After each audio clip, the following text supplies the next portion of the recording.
মা যশোদা ও কৃষ্ণের বিশ্বরূপ দর্শন। একদিন ছোট্ট গোপাল বন্ধুদের সঙ্গে খেলছিল। খেলতে খেলতেই সে মাটিতে হাত দিল আর একটু মাটি মুখে পুরে নিল। বন্ধুরা দৌড়ে এসে মা যশোদাকে বলল, মা, গোপাল মাটি খাচ্ছে। মা যশোদা তৎক্ষণাৎ ছুটে এলেন আদরের সঙ্গে, কিন্তু একটু রাগ করে বললেন, কানাই, তুমি কি মাটি খেয়েছ?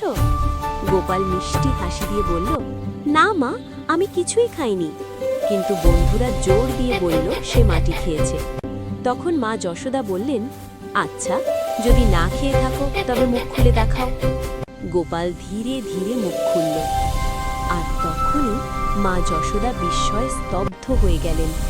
তিনি দেখলেন গোপালের মুখের ভেতর সমগ্র ব্রহ্মাণ্ড, সূর্য, চন্দ্র, গ্রহ, নক্ষত্র, আকাশ, পৃথিবী, নদী, পাহাড়, বন, এমনকি নিজের ঘর, গোকুল, নন্দবাবা আর নিজেকেও তিনি সেখানে দেখতে পেলেন।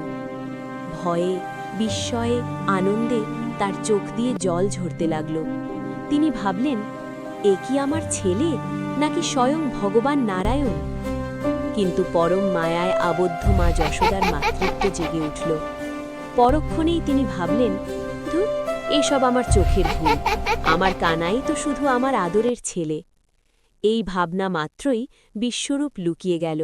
গোপাল আবার ছোট্ট নিষ্পাপ শিশুই হয়ে দাঁড়াল। মা যশোদা তাকে বুকে টেনে নিয়ে বললেন, আর মাটি খাস না বাবা। ভগবান হয়েও কৃষ্ণ মায়ের স্নেহে বাধা পড়লেন। এই হল ভক্তির জয়।